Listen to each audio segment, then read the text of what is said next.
Choose your use. Choose your use. Usefulness is a direct byproduct of holiness. Magiging kagamit-gamit ka dahil sa kalinisang ginagawa mo sa buhay mo. Of course, sa biyaya ng ating Panginoon. Now, every member of the church is a vessel, but the level of our impact or effectivity is tied to the level of our purity. Are you dreaming of a high-impact ministry? Let us live in purity. Let us walk in holiness, mga kapatid. Hallelujah. Tunay nga po, karapat dapat po pag-alayan ng papuri, salamat at pagdakila ang ating Panginoon. Pwede po bang minsan papalakpakan po natin ng malakas ang ating Panginoon? O aming Panginoong Diyos, kayo po ay karapat dapat itaas, itanghal sa aming kalagitnaan. Sapagkat kayo po ang may-ari ng eklesiya na ito. Kayo po ang aming sinasamba sa lugar na ito. Kaya nga po ang pinakmataas na papuri ay nararapat lamang na ialay sa inyo. At alam po namin ang aming paglilingkod ang hindi po nyo hinihintay, kundi ang aming mga sarili. Katulad po ng sinabi ng iyong mga salita. Ang aming mga buhay, kailangan naming ialay sa inyo bilang isang samyo ng pagsamba. Sapagkat ito nga po ay nararapat ayon sa iyong habag, ayon sa inyong biyaya. May you empower us with your Holy Spirit to truly worship you, especially through your word. Empower us not only to have enlightenment, to gain understanding, but to truly be changed into the very kind of person you want us to be. And so as we humble ourselves before you and ask for your forgiveness and for your cleansing grace, indeed work mightily in us and through us, especially to your servant for today. These are prayer in Christ's name. Amen and amen. Purihin po ang ating Panginoon. Persevering in Christ. No? Yan po yung atin pong sermon series sa mga buwan na ito, kasabay po ng ating anniversary. At tunay nga po, mabuti po ang ating Panginoon sapagkat tayo po ay kanyang hinahamon, hindi lamang po para magpatuloy, kundi tunay nga po, mabagong ating mga buhay at mas maging focus tayo sa ating Panginoon. And our sermon series is based on 2 Timothy. Persevering in Christ, keeping the faith, finishing the race. Indeed, in this sermon series, we emphasize that a life of faithful endurance is empowered by the Holy Spirit and centered on the person and finished work of Jesus Christ. Brothers and sisters, the core message is that we, as Christ's followers, are called to stand firm in sound doctrine, live with personal integrity, and pass on the gospel to others, just as the Apostle Paul exhorted Timothy. The title of our message for today is A Vessel for Honorable Use, based on 2 Timothy chapter 2, verses 20 to 21. Kaya nga po buksan po natin ang ating mga Biblia sa 2 Timothy chapter 2,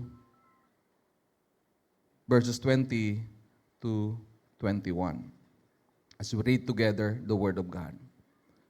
2 Timothy chapter 2, verses 20 to 21. Shall we read together the Word of God? Now, in a great house, there are not only vessels of gold and silver, but also of wood and clay, some for honorable use, some for dishonorable. Therefore, if anyone cleanses himself from what is dishonorable, he will be a vessel of honorable use, set apart as a holy, useful to the master of the house, ready for every good work. May the Lord bless us for the reading of His Word. Maari na po kayong maupo. And please join me in a short prayer once again. Lord, as we worship You through this Word, may Your Holy Spirit move mightily in us and through us. Change us, O God. As You promise that you will transform us from one degree of glory to another degree of glory. May your mighty Spirit enable us to be focused on your word, to see what you want us to see this morning, to hear what you want us to hear, and create in us a heart that is more than willing to obey you. In Christ's name we pray. Amen and amen. Ang title po ng ating message ngayon ay A Vessel for Honorable Use. A vessel for honorable use. Pwede niyo po bang sabihin yun? A vessel for honorable use. Nawa ikaw nga po at ako ay maging sisidlan o instrumento ng Panginoon para sa marangal niyang gawain o paggamit. No? Alam po niyo, sa passage na ating binasa, no, yung metaphor, dito po yung the great house, at ito po yung context niya. No, the great house, the oikia, no, represents the visible church. Na itong great house na ito, no, kung saan tinulad po yung ecclesia, yung church, ay may mix of kind of people na nandito. Kaya nga po yung warning, dahil iba-iba pong tao nandito bahagi, katulad po ng ating local church. No? Not everyone in the house is equally fit for honorable service. At napakaliwanag yun. Bagaman may mga nuances dito. No? Kaya po may mga iba-ibang interpretation patungkol sa house na ito, no, patungkol din sa mga vessels. No? But may dishonorable at may mga honorable. But nonetheless, the point is so clear, mga kapatid. The point is so clear. The Apostle Paul uses the metaphor of a great house and its vessels to instruct Timothy on the requirements for effective ministry. At nawawag po nating ma-miss yun. Ang purpose ni Paul in this passage ay para turuan si Timoteo kung ano ang mga kinakailangan upang maging epektibo siya sa ministeryo. Gusto niyo po bang maging effective sa ministry? Alam po ninyo, madalas sa atin, iniisip natin para maging effective tayo sa ministry, dapat maging magaling ako. Maging matalino ako. No? Meron akong mataas na pinag-aralan. Dapat well-trained ako, well-equipped. Pero alam po nyo, I'm sorry to burst your bubble. In this passage, hindi po yun ang hina-highlight ni Apostle Paul. No? Hindi po yun ang hina-highlight ni Apostle Paul. You know what? The metaphor serves as a warning that not everyone in the house, the visible church, is equally fit for honorable service, urging Timothy to distance himself from corrupting influences, such as the profane and vain babblings mentioned in verse 16, to maintain his effectiveness for our Lord. No, kaya nga po sa previous verses, ang liwanag, matitindi rin yung mga metaphor na ginamit ni Apostle Paul, lalo na po yung salitang gangrene or gargrania, no, doon po sa previous verses, no, sa verse 15, 16 ng sermon last Sunday. Ipinapakita kung gaano nga po ka-powerful at yung impact ng mga dinidiscuss na ito ni Apostol Pablo. Pero the main point of our passage today is effective ministry through doctrinal and moral purity. Katulad po last Sunday, hindi po pwedeng paghiwalayin, parang isang same coin with two sides, no? Yung doctrinal integrity, tsaka personal integrity, or doctrinal purity at personal integrity. Hindi po pwedeng paghiwalayin yan. Para po bagang sa mga nagtatanong, Pastor, ano po ang mahalaga? Ang kaliwa po bang pakpak ng eroplano o ang kanang pakpak ng eroplano? Sa palagay niyo po, ano po ang mas mahalaga? Ang kaliwang pakpak ng ibon o ang kanang pakpak ng ibon? No?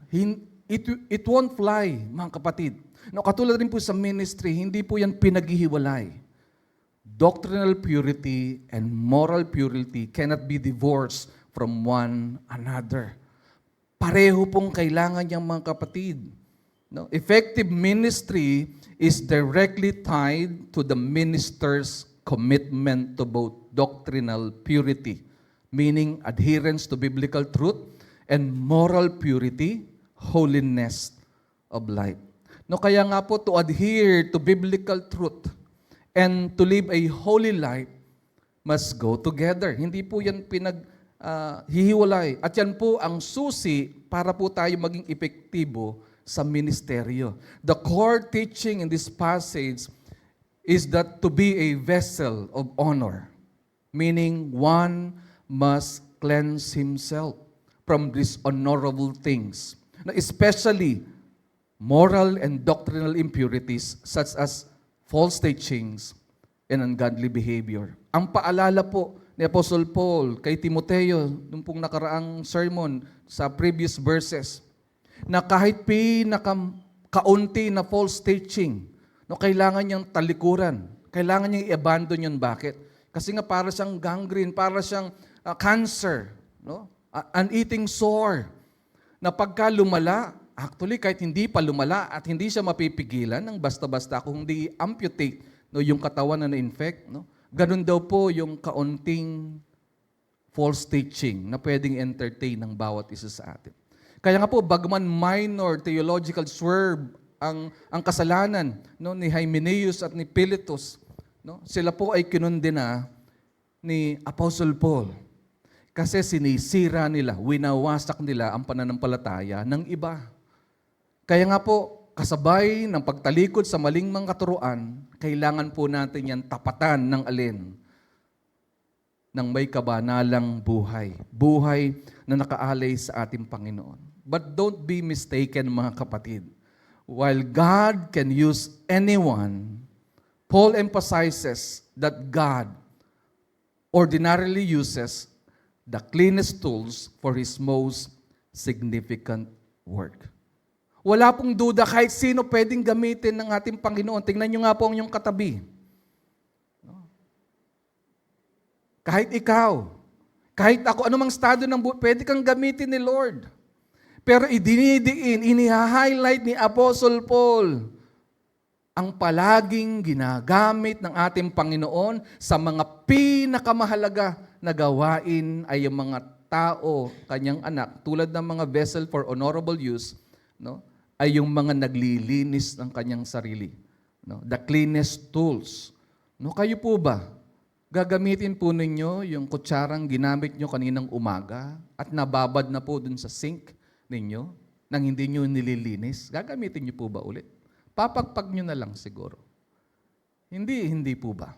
So all the more, kaya nga po itong metaphor, itong picture ng household, tapos yung mga gamit sa loob ng bahay na ito, napaka-significant, mga kapatid.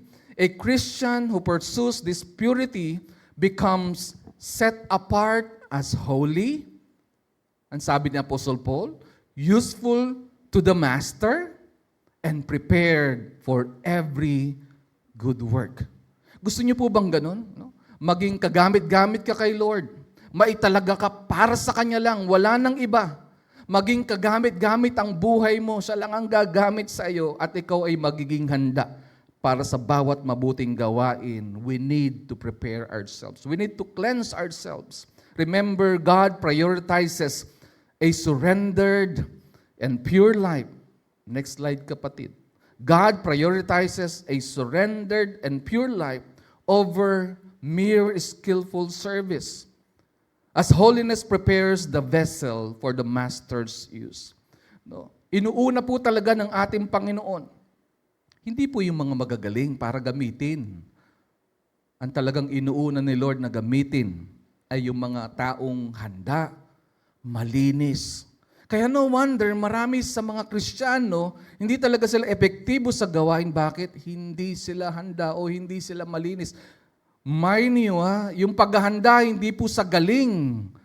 Not on skillful service, but on the preparedness of the heart, the preparedness of the vessel to be clean, so that the Lord can use that vessel, that instrument, for His honor and glory. Therefore, mga kapatid, listen carefully.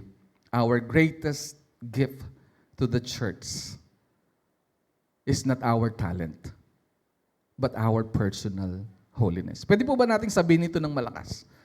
Our greatest gift to the church is not our talent, but our personal holiness. Totoo po yan, mga kapatid. Our greatest gift to our church is not our talent, Not our preaching or our strategic mind.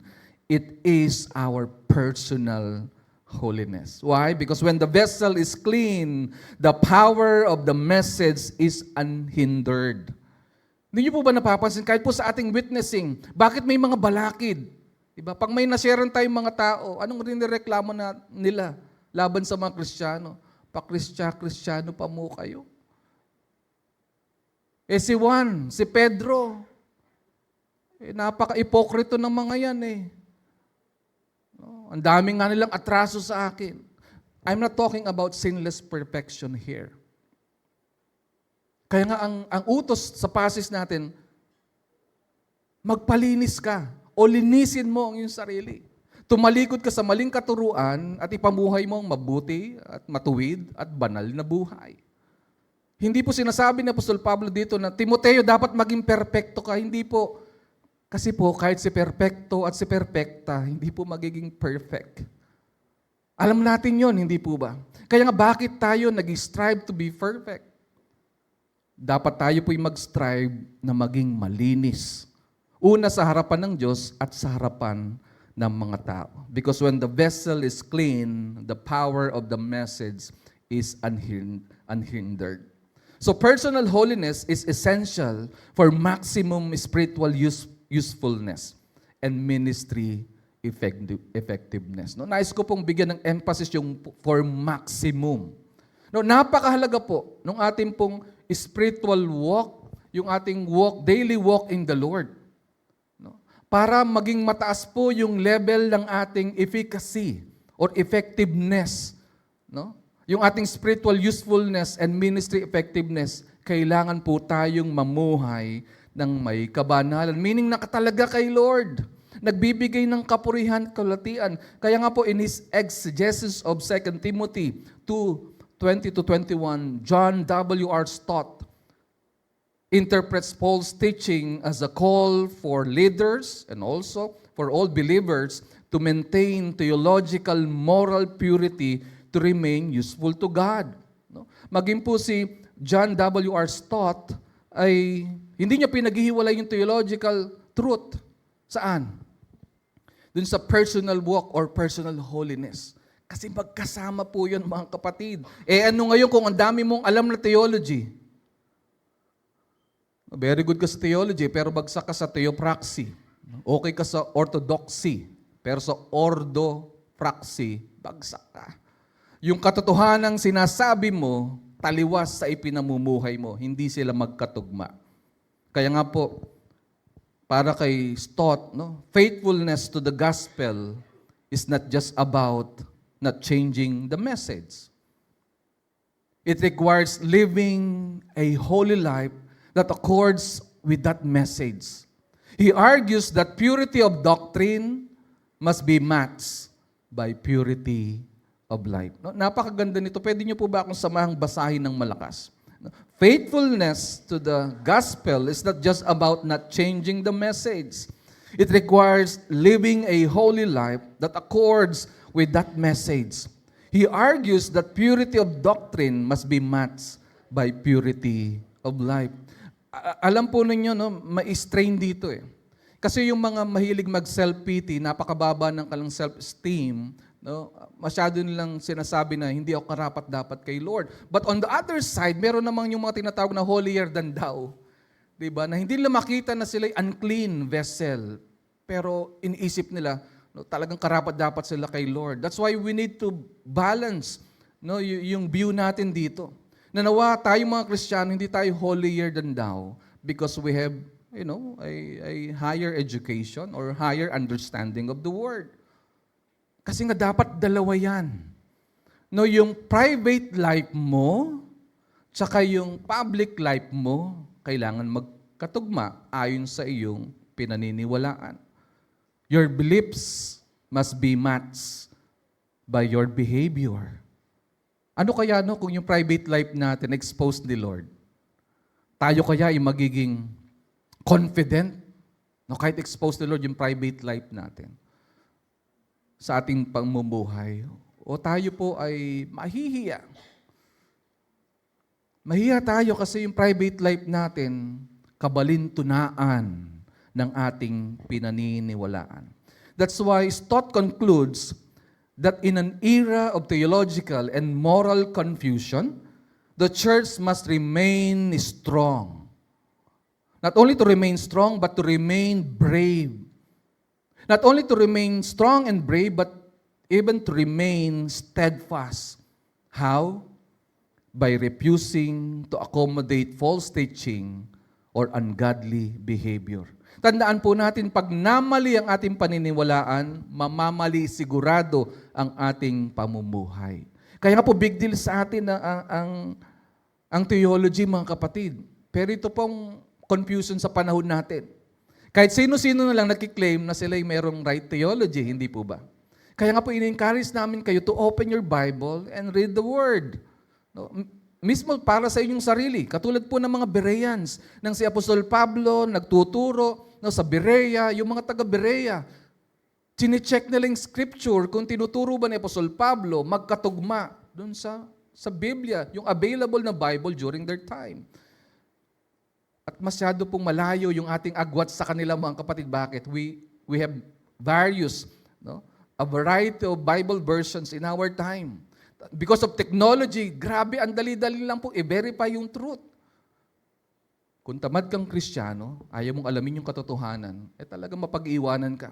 Pero kung ikaw ay masipag na tagapag-aral ng salita ng Diyos, ang dali-dali lamang po i-verify ang mga katotohanan ng salita ng Diyos. Kaya maging si John Piper, he emphasizes that effective ministry is dependent on holiness and separation from error, ensuring the servant is fit for God's use. You will be diligent in studying the Word of God to prepare yourself. Pero maging si John Piper, binibigyan niya ng diin ang holiness o ang kabanalan mula sa ating Panginoon na kailangan nating patunayan o ipamuhay. No? Kabanalan ng buhay, katapatan sa salita ng Diyos, paglayo, pag-iwas sa mga kamaliang katuruan. Yan daw po ang nagbibigay ng garantiya na ang lingkod ng ating Panginoon ay nararapat para sa kanyang paggamit. Listen carefully, brothers and sisters. To be a useful instrument in the Master's service, the believer must proactively separate from dishonorable influences and commit to personal holiness. Pwede po ba nating gawin yun at pag-isipan mabuti? At naisin na nawa, Panginoon, maging kagamit-gamit ang aking buhay para sa iyong karangalan. Paano natin magiging mararanasan ng ganoon? Na ikaw ay gagamitin talaga ng Panginoon para sa kanyang kalulatian. Ikaw at ako dapat intentional na lumalayo saan sa mga bagay na magbibigay ng kahiyan sa ngalan ng ating Panginoon. Yung tinatawag na dishonorable influences, mga false teachings, mga doctrinal error. And we will commit to personal holiness na tinitiyak natin na sa atin ang katotohanan on one hand, and on the other hand, we have the pure, a holy life na binigay sa atin ng Panginoon. Kaya nga po, a vessel of honorable use, how to be effective in the ministry, sasagutin po ng ating sermon sa umaga na ito. At yan po'y halaw sa salita ng Diyos. Una po, recognize the reality in the house. Pwede niyo po ba sabihin niyo na malakas? Recognize the reality in the house. Mga kapatid, Paul describes a large house, the church, containing not only vessels of gold and silver, representing truth, holiness, and faithful teaching, but also vessels of wood and clay, representing false doctrine, superficiality, or dishonorable living. Secondly, respond to the requirement for honor. Pwede po ba nating sabihin ng malakas? Respond to the requirement for honor. Mga kapatid, Paul is teaching Timothy that effectiveness is not just about a calling. Nais ko pong ulitin yon. Effectiveness is not just about a calling. It's about a cleaning. The primary requirement to become a vessel of honor is to be cleansed himself from what is dishonorable.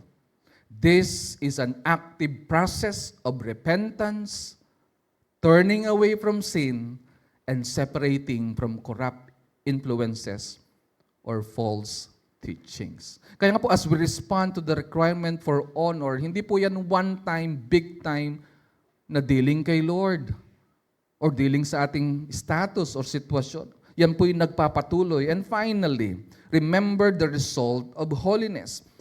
Can we read that aloud together? Remember the result of holiness. Paul emphasizes that God treasures a vessel that is clean. Nawa, maklaim natin lahat yun, di ba? Because God treasures a vessel that is clean. No? We will desire that we will be a clean vessel for the Lord, sanctified and ready more than one that is merely beautiful or talented, but unclean.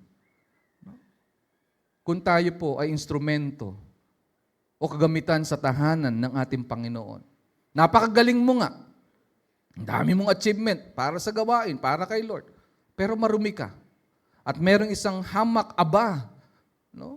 Nagpapasimula pa lamang marahil, wala siyang maraming alam sa salita ng Diyos, pero malinis siya para sa Panginoon. Sino kaya ang gagamitin ni Lord?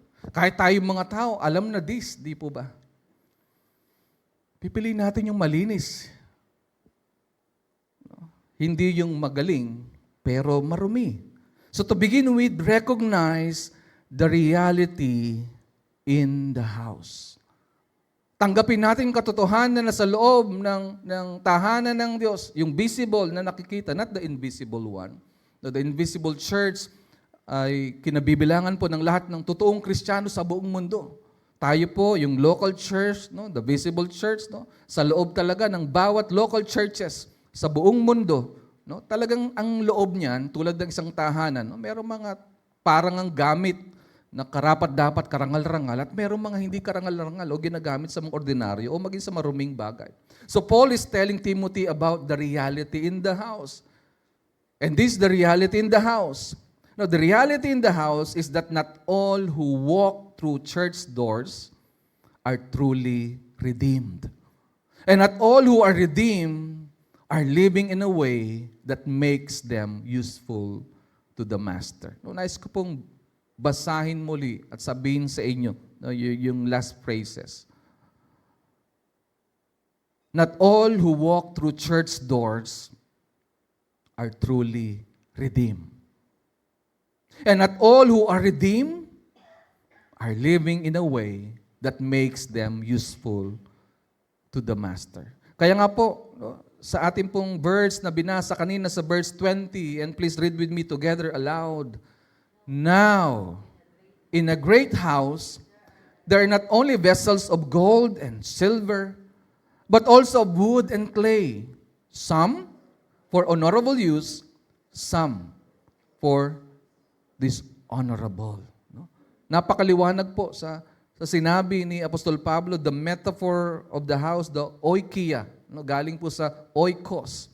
No? May ano yun may konting variation. No? Kasi dito, mas ine-emphasize talaga ni Pablo na ito po yung house, no? Yung building. Kasi yung oikos, yun yung family, no? Yung tao sa loob. Pero ano man po yung ating i-apply na truth, katotohanan doon, no? Ay magbe-benefit po tayo. But in this metaphor, the oikia, it represents the visible church, which contains a mix of people. Some true believers and some who are not.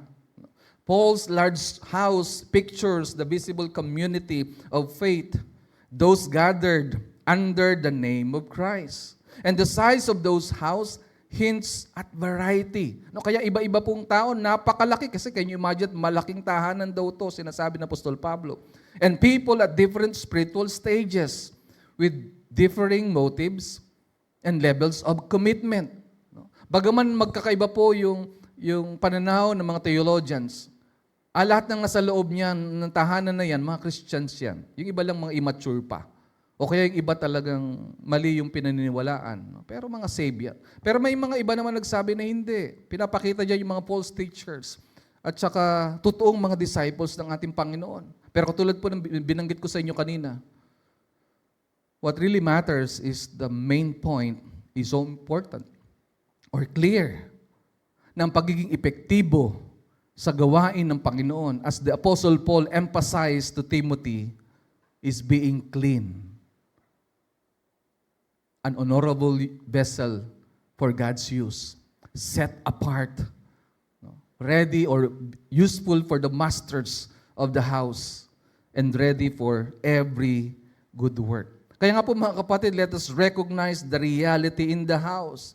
There is this diversity of vessels. Honorable, ano daw po yung mga honorable? Gold, silver. And they are for noble purposes. Can you consider yourself as gold and silver vessel? Pero huwag tayong magkakamali, hindi po ito patungkol sa kasi ang halaga-halaga mo. Alam po niyo sa ating lahat ng mga Kristiyano, gaano ka mang kayaman o kahirap, mahalaga ka kung ikaw ay Kristiyano. Bakit? Tinubos ka ng mahalagang dugo ng ating Panginoong Hesus at sumasa iyo ang Panginoon, ang kanyang banal na Espiritu, ang kabuuan ng Panginoon, sumasa iyo at sumasa akin. Yun yung halaga. Alam niyo po, nang binanggit ni Apostle Paul tong gold and silver, hindi po ayon dyan dun sa, dahil gold sila, valuable sila. Kundi pinapahalagan niya yung mga honorable vessel, katulad sila ng ginto, katulad sila ng, ano ba sa Tagalog ang silver? Pilak. No? Ginto at pilak. Pero yung mga ordinary and dishonorable, katulad ng wood and clay, these are used for menial and waste tasks. No? Di ba? Sa tahanan natin, talaga may mga gamit na ginagamit para sa pang-ordinaryo na gawain, maging nga sa mga maruruming bagay, katulad sa lalagyan ng mga basurahan o anuman pong bagay. Pero in the diversity of vessels, mga kapatid, Paul notes that in a large house, there are vessels of honor as gold and silver, and dishonor as wood and earthenware or clay. And the honorable vessels is so clear because they are made of gold and silver used for special noble purposes. Di ba kapag ka ito'y mahalaga na gamit sa ating tahanan, gagamitin natin yan saan? Sa mga espesyal na gawain. No wonder di po ba tayo pong mga sinaunang mga tao. So sinasama ko rin sa akin, sinaunang tao. Di ba uso po sa atin no, na nakaaparador yung mga matatindi, special na kubyertos. At ang mga tao, mga anak, hindi po pwedeng galawin. Magagalit si lola, magagalit si nanay. Kailan lang itong pwedeng gamitin? Tuwing mga espesyal na okasyon, pag may espesyal na mga tao. Pero dito, inihaltulad yun ni Apostol Pablo kasi mahalaga. Ganun kayo kahalaga.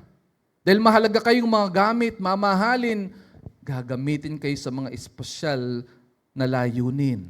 Pero may mga ordinary vessels, mga kapatid, made of wood and clay, used for common or even dishonorable, katulad po ng sabi ni Apostle Paul, meaning household waste task. No, the reality is that not everyone associated with the church is dedicated to holy living. Some vessels are for honorable use. No, that's the reality, for special occasions, while others are for common or ignoble use.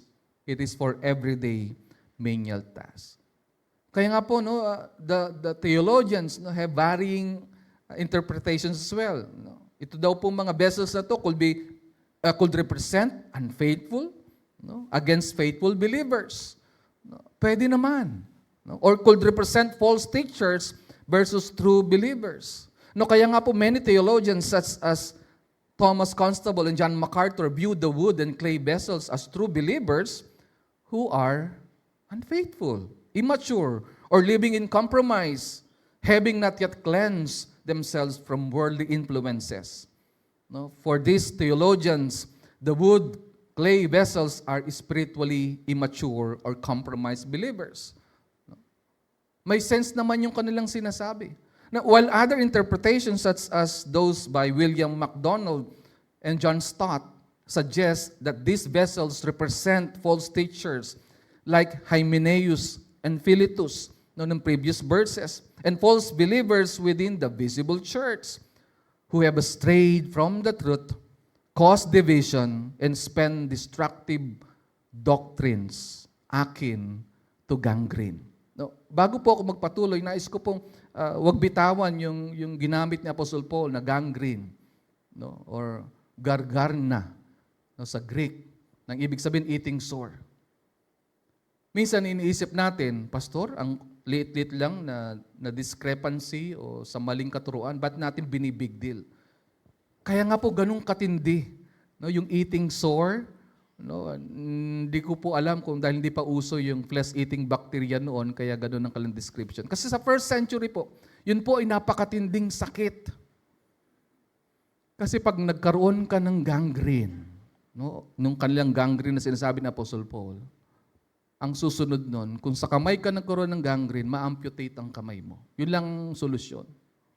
Kapag sa paa, ma-amputate yung paa mo. Yun lang yung medical solution during the time.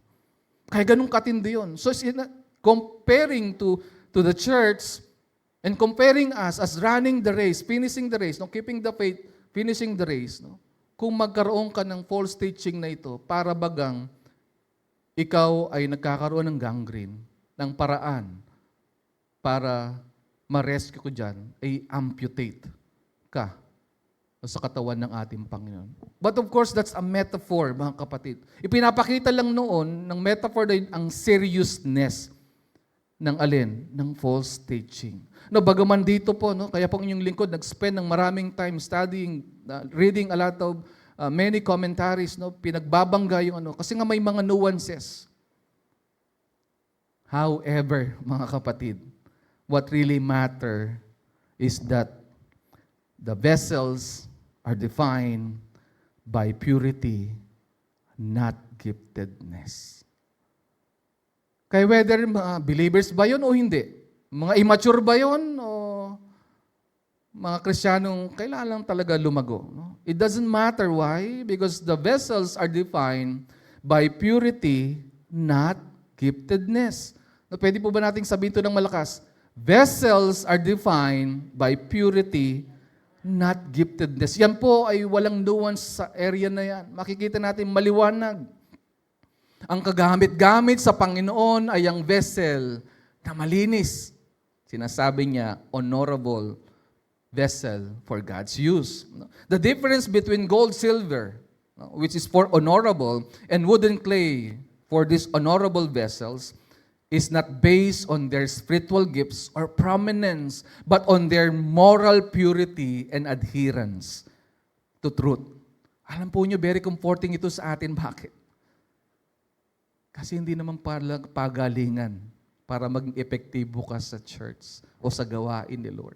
Kaya kayo nagsasabi, Pastor, masyado pang kulang ang aking kaalaman, hindi pa ako masyadong experience, hindi pa ako magaling. Ginagawa mo bang malinis ang iyong buhay? At ang salita, ang katotohanan na yung pinanghawakan, no, humuhubog sa iyong katauhan. Alam po nyo, higit pa sa sapat yun, mga kapatid. Hindi pa talinuhan sa gawain ng Panginoon. Bakit? Hindi talino ng tao ang ginagamit para maging epektibo sa gawain. Kaninong talino ang ating kailangan? Ang talino ng ating Panginoon. At kung ikaw at ako handa, malinis para sa Panginoon, hindi ka kaya niya bibigyan ng galing, ng talino para magawa mo ang pinagagawa niya para sa iyo? Alam po ninyo, mas malinis po tayo. Sa harapan ng Diyos, sa harapan ng tao, mas kumpiyansa tayo na tayo gagamitin ng ating Panginoon. Hindi niyo po napapansin, pag tayo po yung nadadapa o tayo po yung nalulubog sa kasalanan na tayo nananatili doon, hindi ba nagiging nervyoso at nervyosa tayo? At nagiging maalalahanin tayo, nagiging anxious tayo. Makareceive lang tayo ng text, makarinig lang tayo ng call. Nagpapalpitate ka na. Nag-iisip ka na. Minsan ayaw mo nang buksan. O hawakan ang iyong cellphone. Bakit? Kasi may guilt. Kaya nga po, napakahalaga ito mga kapatid. Vessels are defined by purity, not giftedness. No matter how gifted you are, no matter how well-trained and experienced you are, if you are not clean, if you are not pure, I'm talking about in practicality, not positionally. Because in the sight of God, you and I, by the mercy and grace of the Lord, we are holy. We are pure in the sight of God. By virtue of what? By virtue of our relationship with Jesus Christ. Kaya kung ikaw ay anak ng Diyos, huwag ka nang Magtatagal pa sa kumunoy ng kasalanan. Alam ni Lord na bilang gamit niya, madudumihan tayo. Try to imagine, di ba? Wearing a white robe.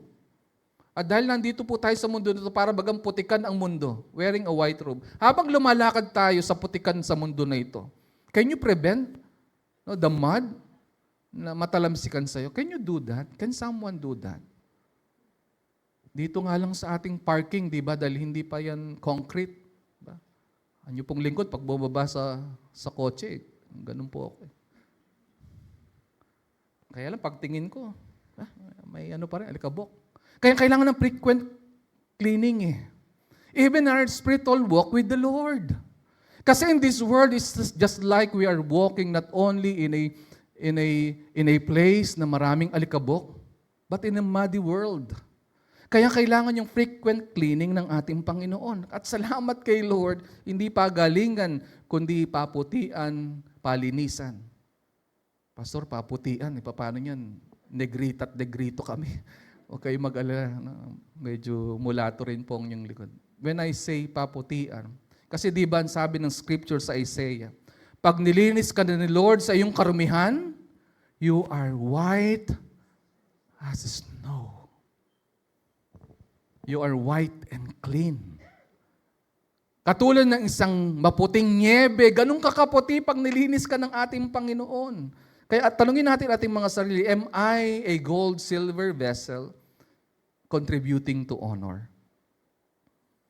Or a wood, clay vessel used for common dishonorable things in my daily life? Mga kapatid, ako po'y namamanik sa inyo na mabigyan po natin ito ng pansin. Huwag po tayong magpadali-dali-dali, o magpa-easy-easy na para bagang okay lang kasi ginagawa naman yung pastor ng ibang mga tao. Yung iba nga nagmamalinis lang, pero marumi sila. Alam po natin yon. Pero ang requirement ng Panginoon sa iyo at sa akin maging malinis, hindi po sinless. Narinig niyo po ako? Hindi po sinless. Itaas nga po ang kamay ng taong hindi na po nagkakasala. Pakitaas po ang inyong kamay. Ibababa ko po yung akin. Wala naman po eh. Pero ikaw at ako tinatawag ng Panginoon mamuhay sa katuwiran at kabanalan. Katulad nga po ng isang ginto o pilak na kagamitan. No? Nagbibigay ng arin, ng karangalan. Tanungin nga natin ating mga sarili, karangalan bang ibinibigay mo kay Lord? I'm not talking about ministerial achievements. I'm talking about the very life God has given you. Who you are in private. So pastor, ikaw sinasabi mo yan kasi hindi ka nagkakamali. No, alam po ninyo, kung i-interviewin nyo lang po yung asawa ko, no, madidiscover nyo. No, bagaman marami sa inyo, parang isipin nyo, parang ang taas ng standard ng righteous living ni pastor. Tanungin yung aking asawa. Kung pwede nga lang pong ibalik ako niyan sa nanay at tatay ko eh. Kaya lang pag-asawa na kasi no return, no exchange. Kaya mag-stick siya sa akin hanggang ako'y mawalan ng hininga. No? But what I'm saying is this, wala naman po talagang magiging perfecto sa atin. Pero bakit mataas pong requirement ni Lord ng purity? Try to imagine. Christ died because of your sin and my sin. He imputed upon Himself all our sins altogether to redeem us. And at the same time, He imputed to you and to me His righteousness. And what are we doing with His righteousness? Diba? Minsan, we're mudslinging. Diba? Tayo mismo nagbabato sa buhay ng ating kapwa, pinadudumi natin sila, sinisira ng mga Kristiyanong reputasyon ng kanilang kapwa Kristiyano. At tayo mismo, pag nadapa, nananatiling nakalublob. No? Marahil ang marami sa mga Kristiyano, katulad ng mga data na sinasabi na milyon-milyon o bilyon yung mga tao na gabi-gabi o araw-araw nakababad sa kanilang mga cellphones or gadget, nakatingin sa mga hubot-hubad na katawan, umuungol at pinagpapantasyahan. Mga kapatid, karumihan niya na dapat nating talikuran. Pastor, sinasabi mo yan kasi perfect at malinis. Alam po ninyo, yan rin po naging weakness ng inyong lingkod sa mga nakaraang panahon. Pero nanatili tayong nakatatag, matibay. Bakit? ipinamumuhay nga ang pangako ng Panginoon na hindi na tayo para dyan. Tayo magintot pilak para sa karangalan ng Diyos. Kaya anuman po ang inyong pinagkalubluban, abay, umahon po kayo dyan. Sabihin nyo nga sa iyong katabi, umahon ka dyan. Huwag ka mag-enjoy, lumalangoy ka pa sa lawa ng kamunduhan. Kaya nga po, the next one is, respond to the requirement for honor. Can we say that together aloud? Respond to the requirement for honor. Yung parang nag-breakfast po. Respond to the requirement for honor. Thank you so much. Here Paul is saying to Timothy that responding to the requirement for honor involves an intentional, active process of purging, meaning removal of oneself from dishonorable things, just like sin, error, and worldly contamination. And this act of purification is the essential personal requirement to transition from a vessel of common use to a vessel for honorable use. Kaya po sabi ni Paul, therefore, if anyone cleanses himself from what is dishonorable, this is the call for self-cleansing, mga kapatid. Paul uses a conditional statement, if anyone cleanses himself, indicating that while salvation is by grace, listen carefully, while salvation is by grace, holiness requires active human cooperation. This is an ongoing, daily pursuit of purity and separation, not a one-time event. Kaya ano ngayon kung nadapa ka? Ano ngayon kung nadumihan ka? Magpalinis ka kay Lord. Yes, umayos tayo, kaya mag-cooperate tayo. Pero katulad po ng tanong ng marami, nagkonpisal ka nga. Pero nagbago ka ba? Alam niyo po ba na yung pagbabago, hindi po naka-asa sa iyo at sa akin? Ang pagbabago mo at pagbabago ko, kanino po yan naka-asa? Sa Panginoon, siyang nangako. Yung transformation mo at ng transformation ko, inako yan ng Diyos. Pero meron tayong human responsibility. Ano yun? Mag-cooperate. No, umayon sa mga instructions ng ating Panginoon, kailangan natin siyang sundin, mga kapatid. That's why we need to respond to the requirement for honor. The call to self-cleansing. Hindi po ibang tao ang maglilinis sa'yo, ikaw po mismo. Yes, salvation is by grace. Holiness requires active cooperation. Pwede po na natin sabihin nyo ng malakas, salvation is by grace. Holiness requires active cooperation. Are you cooperating, mga kapatid? It is an ongoing daily pursuit, a thorough cleaning out. No, that's the spirit behind the command. No, what to cleanse from? Magandang tanungin natin. Para saan tayo magiging malinis? Una po, false teaching. So remove the influence of error. Ano kaya sa mga ating mga pinapanood na reels and video na pinaniniwalaan natin, na hindi man lamang na natin napapansin yung error. No, katulad po ng mga bait, di ba? Whether sa rats o anuman pong insect. Alam po ba nyo, lalo na sa mga rat killer, di ba?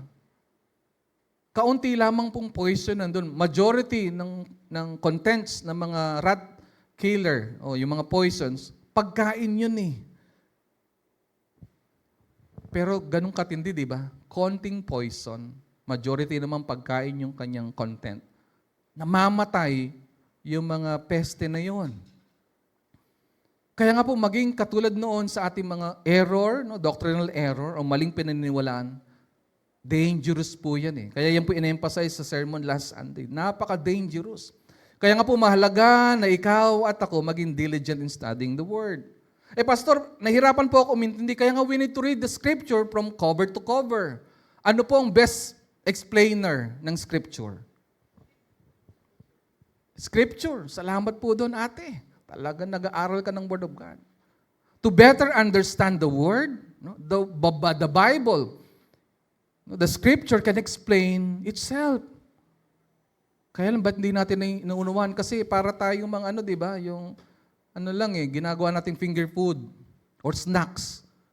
Ang Word of God. Kaya na out of context, mga kapatid. So we need to clean ourselves from false teaching. Another thing is from iniquity. Di ba yan yung sabi dun sa verse last Sunday, yung pinakahuli sa verse 19? That those who name the names of the Lord turn away from iniquity. So depart from sin and worldly lust, false teaching. No, the idea is this purging, removing, or getting rid of the influence of these honorable teachers like Hymenaeus and Philetus mentioned in verses 17 to 18. And regarding iniquity, departing from sin and worldly lust to maintain a pure heart. Paano nga tayo magkakaroon ng dalisay na puso? Kung babad ang ating mga mata, ang ating mga kamay, ang ating mga paa, ang buong katawan natin sa mga bagay nagpaparumi nito. And there is this duty of the believer. Yes, while God saves, we are commanded to pursue practical daily sanctification. Araw-araw, mga kapatid, we need to be honest with the Lord. Mag-confess tayo ng ating kasalanan at magpalinis tayo sa Kanya. You know what? The nature of purging, no? It is a thorough cleaning out. Hindi lang basta paglilinis, kundi matinding paglilinis. Sino po dito ang masyadong malinis pagdating sa bahay? Talagang pag in-scrub ninyo ang isang bagay, talagang ang sakit-sakit ng kamay ninyo sa kakascrub. Pero gusto kasi talagang addict kayo sa paglilinis eh. No, nung po na mas bata-bata pong inyong lingkod, ganun. Kasi namana ko yung sa aking tita. No, ganun po kasi siya. Pero di ba kung sa mga material na bagay, ganun tayo kalinis, much more dapat sa ating pong kaluluwa, sa ating spirito.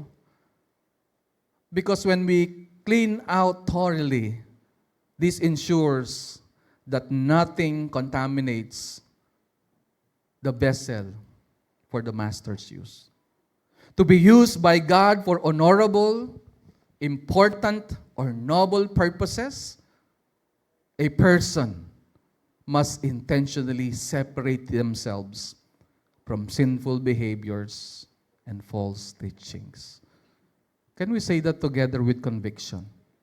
To be used by God for honorable, important, or noble purposes, a person must intentionally separate themselves from sinful behaviors and false teachings. Kaya let us ask ourselves, mga kapatid, seryoso po nating itanong ito sa ating mga sarili. What dishonorable habits, friendships, or false ideas do I need to separate from today? Alam po niyo, madali lang pong diskubrihin ito eh. Kapag yung iniisip ninyo o yung natutuhan ninyo ay nagdudulot sa inyo para mamuhay sa karumihan o sa kasalanan, sigurado, dishonorable or false idea yon. Ano yung mga bagay na yan, di ba? Kasalanan siya, alam mo, kasi nagigilty ka, pero rinarationalize mo. Minsan pa nga ginagamit mo yung Word of God. You use the Word of God to theologize and rationalize and give an excuse for your sin and my sin. All of us are guilty of that. Why? Because we are human beings. No? We try to deflect. And much worse, because we deflect yung ating sariling guilt, conscience, pinapasa natin sa iba. Kaya hindi nyo po napansin yung mga taong mas mapanisi ng iba, sila yung most guilty. Hindi nyo po napansin yun. Kahit tayo, di ba? Pag tayo po ay guilty. Katulad po ni Adam tsaka ni Eve. Di ba? Kaya nga kawawa yung aas sa Garden of Eden. Di ba? Nung rinebuke sila ni Lord. Di ba? O, Adan! Anong nangyari sa'yo? Ba't nagtatago ka? Kinain mo ba yung, alam ba ni Lord na kinain? Alam niya eh, pero binibigyan siya ng pagkakataon para ipaliwanag ang kanyang sarili. Aba, itinuro si Eva, di ba? Tinuro niya si Eva. Yung babae kasi na binigay mo, sinisisi pa si Lord, sinisisi pa yung babae. Nung rinebuke rin ni Lord si Eva, sinong tinuro niya? Yung aas. Di ba yung ahas? Kawawa yung ahas, wala na siya ibang maturo. Kaya ang binigay ni Lord, judgment. Di ba? Ginudge agad siya ng ating Panginoon. Tayo ganun din eh. Kaya all the more we need to cling to the Word, stand on the Word and His promises that when we turn our backs from our sins and turn to our God, He will surely accept us. Kapatid, namamanhik ako sa iyo. Tayo po'y nangangarap sa gawain ng Panginoon sa GC Pampanga. Na maabot po natin yung ating mga pangitain na pinagkaloob din naman niya. Kailangan po nating maging malinis para maging epektibo. To be able to achieve the God-given vision that God has given us, we need to prepare ourselves. We need to be cleansed from all filthiness of this world, from doctrinal error and moral impurities, to be able to be effective in the ministry and achieve the God-given vision that God has given for you and me, for this church. And without a shadow of doubt, we will achieve by the grace of God. Kahapon nga po, narinig ko, mayroon po nagsabi, isa pong missionary at supporter siya ng maraming mga pastors, particularly mga SIBA pastors. Narinig ko sa kanya, sabi niya, it is God's budget. God's budget for every project. Wow, sabi ko. Ngayon ko lang narinig yun Kasi problema ng marami sa atin, di ba? Finances. Pero tama siya, no? At gusto ko pong bigyan pa ng emphasis yun. It is God's budget for every ordained project. Kapag ang proyekto para talaga sa Panginoon, yung kalooban niya, ay yung budget ni Lord, hindi natin mauubos yan. Kasi ang sang source ng lahat ng budget. Kaya nga po, finally, remember the result of holiness. Yung pagiging holy natin, set apart para sa ating Panginoon, di ba? We will please Him and definitely the Lord will help us. Remember the result of holiness. Can we say this together aloud? Remember the result of holiness. Paul is reminding Timothy that the material does not determine the use. The master determines the use based on the vessel's readiness and cleanliness. Yun po ang susi doon, mga kapatid. Kaya po sabi ni Apostle Paul, he will be a vessel for honorable use. Can we read this together aloud? He will be a vessel for honorable use, set apart as holy, useful to the master of the house, prepared for every good work. It is so simple and so clear na hindi natin kailangan ng mataas na theological, educational attainment para maintindihan yan Yes, there are nuances in the passage, pero it's so clear ng point, it's so clear ng mga illustration na maliwanag po talaga when a believer chooses to be cleansed, they are characterized by 4 marks of usefulness. Kaya nga magiging effective ka effective ako. Pag nalilinis natin mga sarili sa biyaya ng ating Panginoon, ano daw po yung 4 na bagay na yun, you will be a vessel for honorable use. Pangalawa, you are set apart as holy, useful to the master, prepared for every good work. Kaya remember the result of holiness. These are the 4 marks of a cleansed vessel. First, honorable use. You are set apart for noble, God-glorifying work. Hindi ba natin gusto yung mga kapatid? Honorable use. How I wish, how I pray. So hindi sa galing ko, Lord, make me a vessel of honorable use. Here, the believer becomes a special instrument, sanctified, set apart as holy, and useful for noble purposes within the household of God.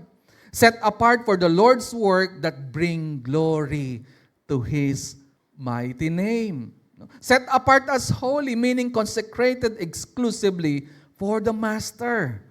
Sanctified or set apart as holy literally means dedicated solely for God's purpose. Ganun po ba tayo? Yung katawan natin, yung buong katawan natin, yung buong buhay natin, nakadedicate lang talaga ba sa ating Panginoon, sa ating pagninegosyo, sa ating pagtuturo, sa ating pag-aaral, ano man ang ginagawa mo, ikaw man ay nagtapos ng home economics o nagtapos ka ng abogasya, ikaw man ay doktor, ikaw man ay inhinyero.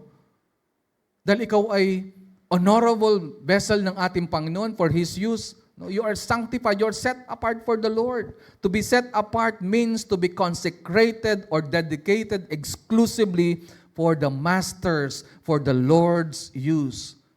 Tayo ba kaya yun? At di ba, nag-progress pa di ba? Useful to the Master. A tool always within reach and fit for His hand. Ang ganda ng mga picture, di ba? Isang kasangkapan na masarap hawakan kasi malinis. Hindi mo kailangang magwantes. Tamang-tama sa kamay ng Panginoon. Kagamit-gamit sa Kanya. Useful to the Master. What a beautiful picture, mga kapatid. Becoming a tool that is always within reach. Diba? Ready to use. And fit for the Lord's hand. The ultimate goal is what? Usefulness for Christ. Ganun po ba tayo ka-ready? At the moment na kailangan ka ng Panginoon, pwede ka niyang gamitin. No? The ultimate goal is usefulness for Christ, not personal gain. At napakaganda po ng pang-apat na picture, prepared. Pwede niyo po ba sabihin yung prepared for every good work? Prepared for every good work. Meaning ready for immediate and effective service. Hindi ka lang handa para gamitin ng Panginoon, ikaw ay magiging epektibo para sa Panginoon. Prepared for every good work. Always ready for any opportunity God presents. Ready for immediate, not only for immediate, but even an effective service.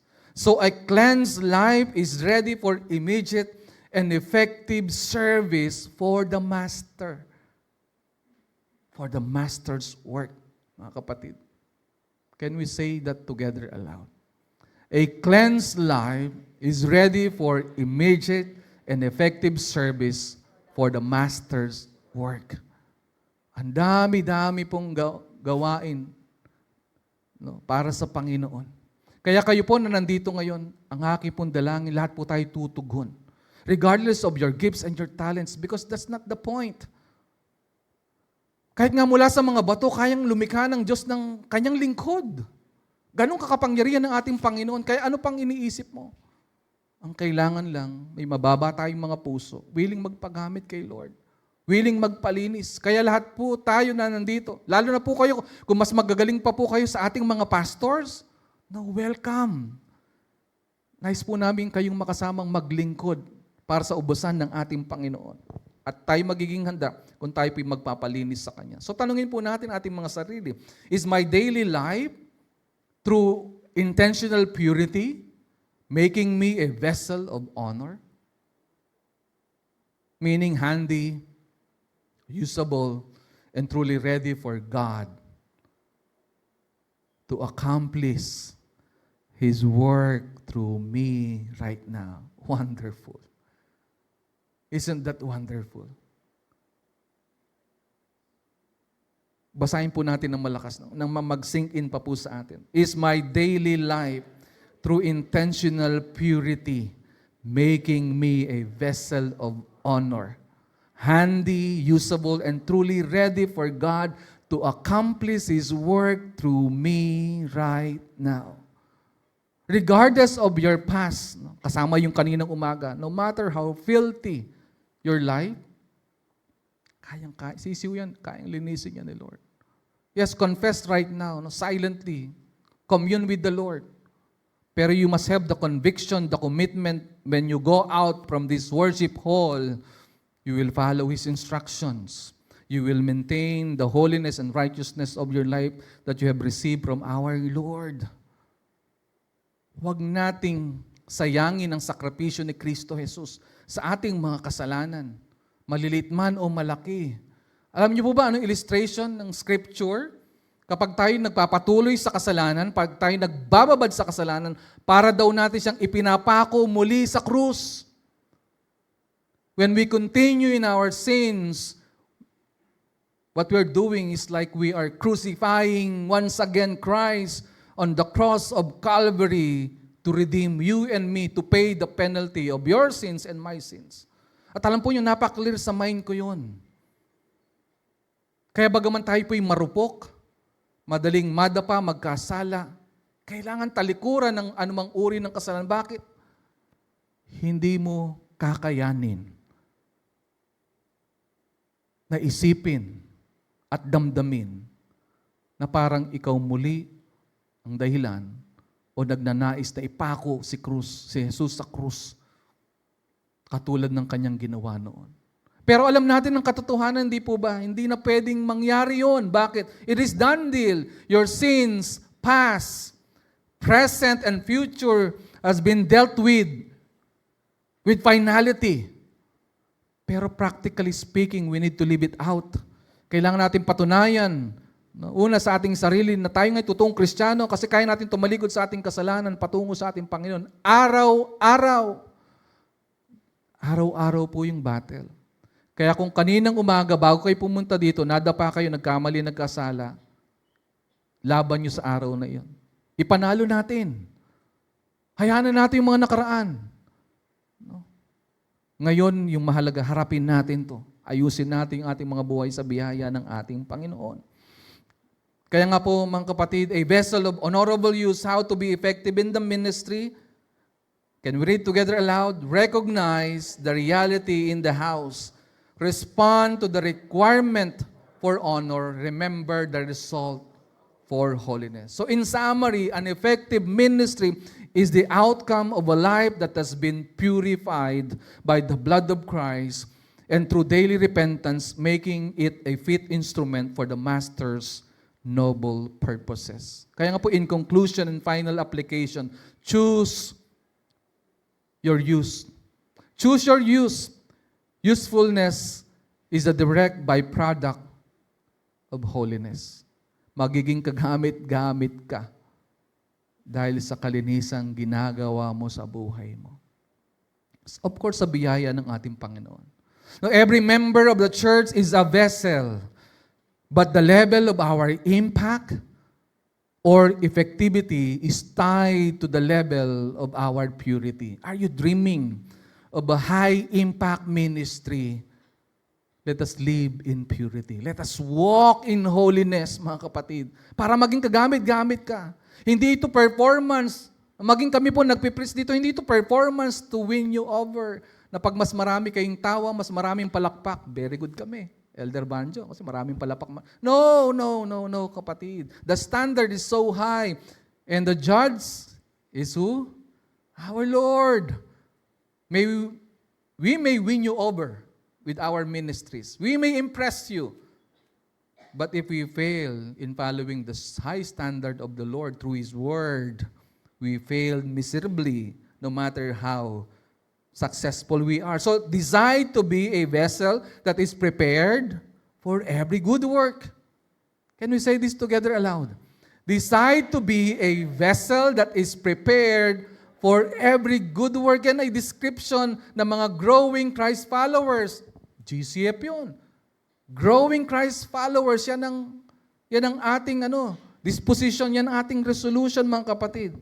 Secondly, become an honorable vessel for Vision 2033. A progressive journey for God's glory. Alam po ninyo, yung bilis natin at yung impact natin nakasalalay sa ating personal holiness. So, pastor, ang ibig sabihin, hindi nakasalalay kay Lord. Hindi. Work niya nga yun sa buhay mo at sa buhay ko. Pero ito po ang aking warning sa atin. If we will not respond, the Lord will call others whom He can use. Those who are ready to be used by our Lord because they are clean. The biblical mandate to be a vessel for honor, sanctified, and useful for the Master provides the spiritual framework for achieving Vision 2023. So be an effective disciple of Christ for the accomplishment of GCF Pampanga's Vision 2033. Ano po ba yung Vision 2033 na yun? Which defined as progressive journey of making Christ disciples of all nations through multiplying churches. Mga kapatid, nawa, isa puso natin yan. This is a vision builds upon GCF Pampanga's core mission. What is the core mission of GCF Pampanga? To glorify God by making disciples who love God and each other. No? Level up, ano po yan version para ma-achieve yung ating mission. A vision that pleases the Lord. Pero makinig po kayong mabuti.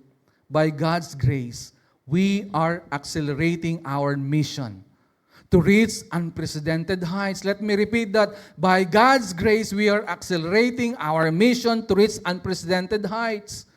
How? With more intensity, meaning progressive journey. Salamat sa Panginoon. Today, we will be having our discipleship leaders training. Almost 40 committed to attend. Pwede po bang palakpakan natin ng Panginoon? Salamat, Elder Banjo. Under sa ministry mo yun. Purihin ng Panginoon.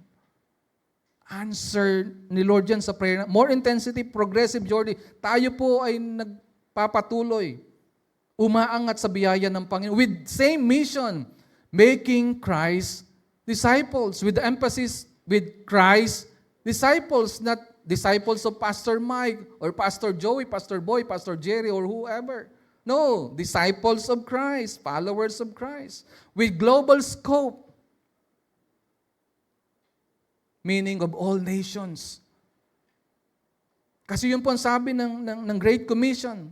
With focus strategy, multiplying churches with same motive, all for the glory of God. Are you joining us? Please, mga kapatid, remember always the goal is the Great Commission. Can we say that together? Remember always the goal is the Great Commission, not multiplication. Meaning growing Christ followers using the great strategy with great effectivity. Yes, we're using the principle in 2 Timothy 2:2. Pero kung napansin nyo, hindi po inangkla ng inyong lingkod itong vision natin doon. Bakit? Hindi naman po multiplication ang ating goal. Ang goal natin, Great Commission. Kaya nga po ang emphasis dun sa great effectivity, we will be effective if you and I will be an honorable vessel ready to be used by our Master. Listen carefully. Multiplication without sanctification leads to the spread of compromise. And numerical growth without sanctification results in a weak church where compromise standards compromise the integrity of the gospel message. Kaya hindi po tayo paramihan. Don't be mistaken, mga kapatid. Hindi natin ginagamit ang 2 Timothy 2:2 para dumami tayo. No. Ayaw nating magparami ng mga maling mga mananampalataya. Kaya nga, be set apart for Christ and His mission. Be set apart for Christ and His mission.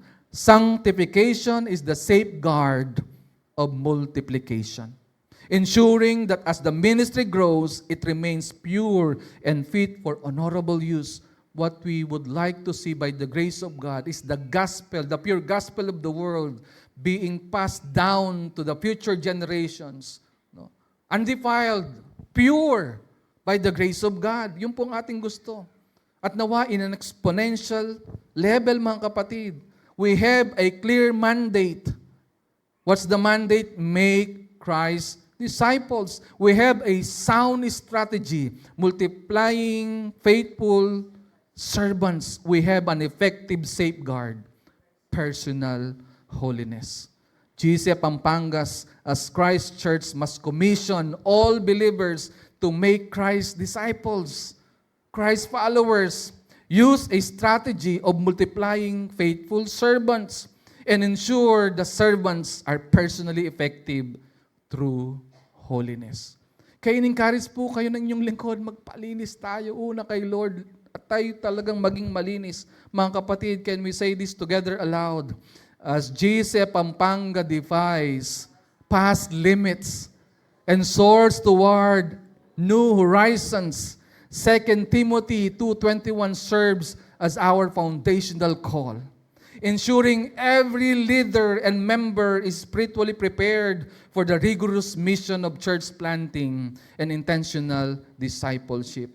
GCF Pampanga, together, let us know Christ deeply and making Him known widely. Shall we bow our heads, shall we pray? Almighty God, our Heavenly Father, thank you so much for your reminder for all of us.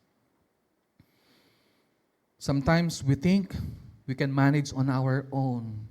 But the reality is, we need to depend on your grace and your mercy. And part of depending on your grace is doing our responsibility. You have commanded us to be cleansed from all filthiness, to turn away from false teachers and their teachings, to turn away from every iniquity that defiles us. Lord, empower us to truly remember the great sacrifice of Jesus Christ on the cross, that we will not mock His sacrifice.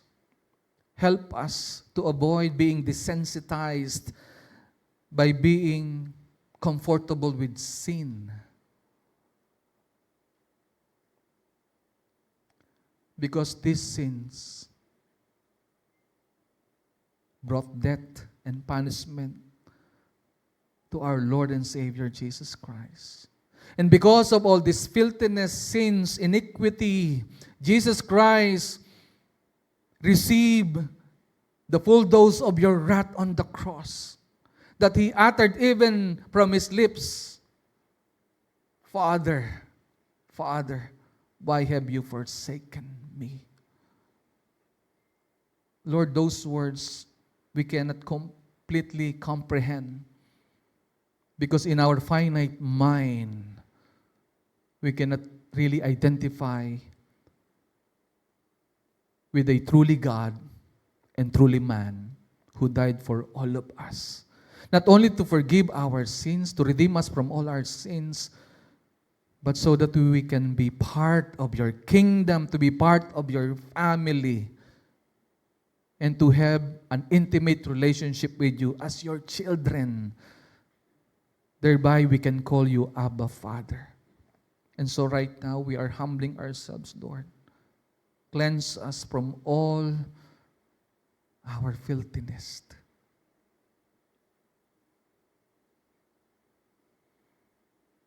We may hide from others. We may deceive ourselves into thinking that we're okay because we have Christ. But save us, Lord, from our own misery and for a miserable life. Cleanse us from the inside out. Indeed, forgive us from all our sins and help us, make us all honorable vessel for your own use, set apart for your holy work, useful for you as our master in the house, and indeed prepared for every good work for your honor and for your glory. And this is our prayer in Christ's name. And all the people of God say, Amen and amen. Praise be to our God.